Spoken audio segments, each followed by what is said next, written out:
بیماریاں ہیں، ادھر سے سانس ہے، ادھر سے ڈانس ہے، ادھر سے یہ ہے وہ ہے، ہاں مجھے بے بس اور کمزور کیا ہوا ہے۔ تو مولانا نے اس دن تشریف لا کے مجھے کہا کہ جو جو نظام ہم چلا رہے ہیں آپ کو آ کے بتاؤں گا۔ آج کل انہوں نے ایک فرقے کے ساتھ فوج کے ذریعے یہ طے کیا کہ وہ اپنی مجلسوں میں صحابہ کرام کا ہجو اور تضمیم نہ کرے۔ اوے تصویریں بنا رہے دیکھو آرام زادے کو، او دیوار کے پیچھے بیٹھا ہوا ظالم، یہ درد و غم دیکھو، ہمارے خون میں ڈوبا ہوا حال دیکھو، اور تیرا فسق و فجور دیکھو۔ تو مثلا ہمارا مطالبہ تھا کہ معاویہ کو اور عثمان کو اور کبار اصحاب کو، بی بی صاحبہ ام المومنین کو اپنی مجلسوں میں آپ لوگ زیر باس نہ لائیں، اور نہ ان کے بارے میں رافضی جو انداز اختیار کرتے ہیں وہ بیان کرے۔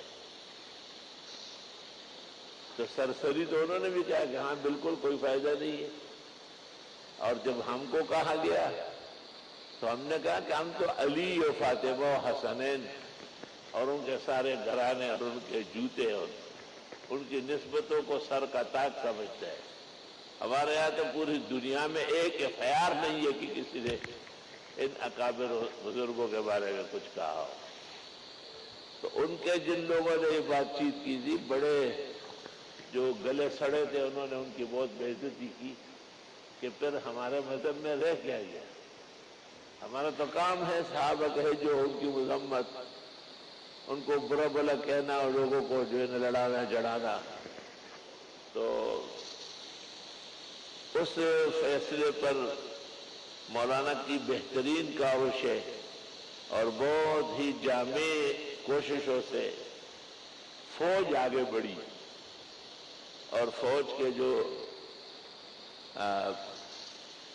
بڑے افسر ہیں ISI کے فیض حمید، اس نے کہا کہ میں ان سے لکھواؤں گا یہ، اور لکھوانے کے علاوہ ان کو منواؤں گا، اور جس زبان پر عائشہ کی مذمت آئے یا ابو بکر عمر عثمان اور ان بزرگوں کی، معاویہ کی، ان ہونٹوں کو میں کاٹ دوں گا اور دنیا کو دکھا دوں گا۔ اور اس پر فریقین کے دستخط ہو گئے، یہ قانون پاس ہو گیا، یہ مولانا کو اس کی سزا دی گئی۔ رفتم و از رفتن من عالم تاریک شد، من مگر شمام چو رفتم بزم برہم ساختم۔ مرتے تو سب ہے، آئے آئے مرسلان پیغمبران مرگی خاموش کرو، مرسلان پیغمبران مرگی خاموش کرو، چیخلی وی پسنا درب گویانے، داد دیر کمکلی در توائمان، چکرے ازغی پتما در حانے، او کافلی چی دیمین یسار بیلیگی، نو اے حافظات بملکم کاروانے۔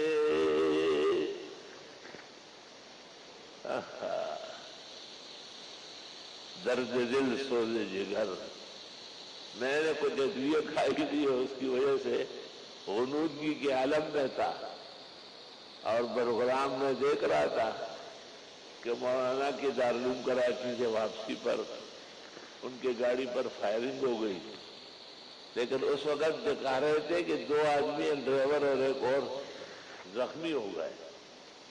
اچانک کمرے میں ساتھی آئے اور پھر جو دیکھا تو قیامت اور طرف برپا ہو گئی۔ کیا الفاظ ہوں گے جب میں نے مولانا کو سامنے دیکھا لت پت خون میں، تو میرا دل بالکل دہل گیا۔ اور میں سمجھ گیا کہ بہت ہی بڑا سانحہ اور حادثہ پیش آیا ہے۔ مولانا روئے زمین کے بڑے عالم، مدرس، کوہنمشق استاد، بخاری اور ترمذی کے معناس، تعلیق، محقق، مصنف، محدث مولانا سلیم اللہ خان صاحب کے صاحبزادے تھے بڑے۔ تمام علوم و فنون حفظ قرآن تک یہی کر چکے ہیں، اور عمر میں غالباً میرا خیال یہ ہے کہ شاید مجھ سے کچھ سال بھر بڑے ہیں، ورنہ عمر یہی ہے۔ اور اپنے جامعہ میں بہترین استاد، عمدہ منتظم تھے۔ حق گوئی کی وجہ سے کئی دفعہ حضرت اقدس مولانا سلیم اللہ ناراض بھی ہو جاتے ہیں۔ بعض ناراضگیاں بڑے پیمانے پر تھی، جس کے لیے انہوں نے پاکستان اور جامعہ چھوڑا، انڈونیشیا میں جا کے بہت بڑے وہ ہو گئے پروفیسر، اور پھر امریکہ میں جا کر کے ان کو سینکڑوں ایکڑ زمین دی گئی مسجد اور مدرسے کے لیے۔ ظالموں نے وہاں پر بھی چغلیاں کھائی کہ ان کے ہاتھ مجاہدین پلتے بڑھتے، اور آخر کار خود بش سے اس میں آرڈر کروایا اور مولانا کو بابا بیٹھ اور خاندان کے ڈیپورٹ کرا دیا۔ اور یہ تمام چیزیں مولانا کو ایک ناخن کے برابر بھی نہیں لگتی تھی۔ اس سے پہلے وہ 200 ایکڑ زمین فیس 2 کی الاٹ کرا چکے تھے، اس کا قبضہ لے چکے تھے اور اس میں تعمیر شروع کر چکے تھے۔ ادارہ بھی بن گیا اور شان و شوکت سے بنا۔ ادارے کی افتتاحی تقریب میں مجھ کو بلا لیا، اب مجھے جانا پڑا اور مجھے بھی کچھ بات چیت کرنی پڑی، اور اس دوران بھی اور اس سے پہلے بھی اور بعد میں بھی یہ مسلک اور مذہب کی حفاظت کے مضبوط کلام مختلف پیرائے میں کرتے تھے، اور میری بیماری اور میرے نہ چلنے یا میرے ویل چیئر پر ہونے پر بہت افسوس اور ماتم کرتے تھے کہ بہت بڑے لیڈر اور بہت بڑے قائد سے ہم محروم ہو رہے ہیں۔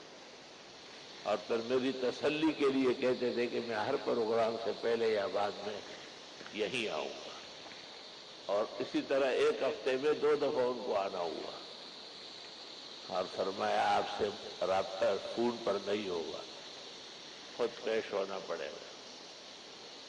اب وہ اس دنیا میں نہیں رہے اور آخرت میں داخل ہو چکے ہیں، اور امید ہے کہ ان تمام حسنات اور مدائح کے جو جوامع ہیں، جو ایک اہل کو اور اصل کو درجات ملتے ہیں، جن کو نبوت اور وحی کی زبان میں شہادت کہتے ہیں، اس کے اونچے مقام پر وہ فائز ہو چکے ہیں۔ دنیا کی زندگی اگر کوئی نہ مارے جائے اور نہ مرے تو کیا بچ جائے گا؟ مرنا تو ہے ایک نہ ایک دن، کل نفس ذائقۃ الموت، لیکن بعض لوگوں کا جانا ایسا جانا ہے جو کئی محلات کو، کئی شہروں کو، امت کو اجاڑ کے رکھ دیتے۔ بچھڑے تھے اس ادا سے کہ رت ہی بدل گئی، اور ایک شخص سارے شہر کو ویران کر گیا۔ مجھے بھی اور طرح کا صدمہ ہے، میں تو ویسے بھی بہت زیادہ بیمار ہوں۔ چند دن پہلے مجھ پر موت کا ایک لمحہ گزرا ہے، اگرچہ اللہ تعالیٰ نے انجام بخیر فرمایا، لیکن ابھی مجھ سے کہا تھا کہ ہم فتاوی عالمگیری پر تخصص سے کام کرانا چاہتے ہیں۔ میں نے کہا عالمگیری رہنے دو، فتاوی تاتار خانیہ آ گیا ہے 23 جلدوں میں، وہ متقدم بھی ہے، 700 ہجری کا ہے، اور اس میں حوالے اور کتابیں زیادہ ہیں۔ تو مجھے کہا اس بارے میں مجھے اور میرے مدرسے کو، استادوں کو، متخصصین کو ہدایات دے۔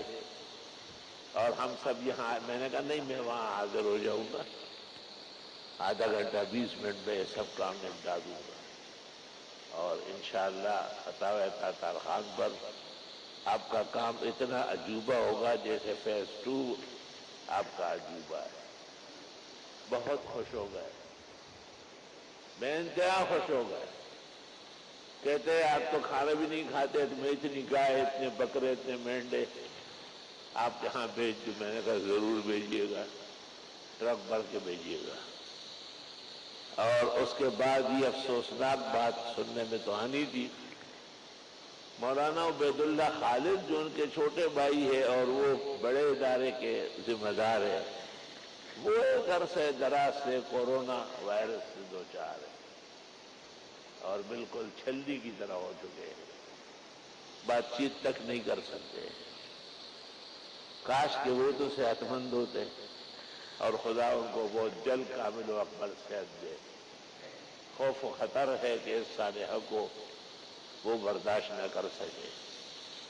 بہرحال ہم سوائے افسوس کے اور صبر جمیل اور اجر جزیل کی دعاؤں کے اور مولانا کے مدائح اور کمالات کے بیان کے اور ان کے لیے ایصال ثواب کی کوششیں کر کے، جس سے سب سے بڑی کوشش قرآن خوانی ہے، طلبہ عزیز خوب پڑھے، ان کو بخشے، انہیں آرام ملے گا، ان کے درجات بلند ہوں گے، ہمارے زخمی دلوں کو بھی آرام آ جائے گا۔ باقی غم جسا درد نہ دے چزوڑ وے غم جسا درد نہ دے چزوڑ مدام دن وے غم راز دے تیرا عمر۔ ایک غم تو نہیں کئی غم ہے۔ ہمارے پڑوسی نے اپنی زندگی میں اچھے اشعار کہے، دیوان بھی مرتب کیا، لیکن ایک شعر ایسا ہے جس کا ثانی نہیں ہے۔ زندگی پر کیف پائی گرچہ دل میں غم رہا، زندگی پر کیف پائی گرچہ دل میں غم رہا، اس کے غم کے فیصلے میں غم بھی بے غم رہا۔ تو یہ غموم ہے، ہموم ہے، پریشانیاں ہیں، اور ہم مسکین و عاجز، ہم تو پہلے سے ہی معذورین میں شامل ہیں، لیکن آپ کی تسلی اور آپ کے زخموں پہ صبر کے مرہم رکھنے کے لیے یہ چند کلمات میں نے عرض کیے۔ باقی کبھی موقع ہوا تو مولانا پر میرا ایک پورا جلد معلومات کا، تعلقات کا اور ان کے کارناموں کا اور ان کے قربانیوں کا اور ان کی اپنائیت کا اور ان کے اجتماع پسندی کا عظیم باپ کے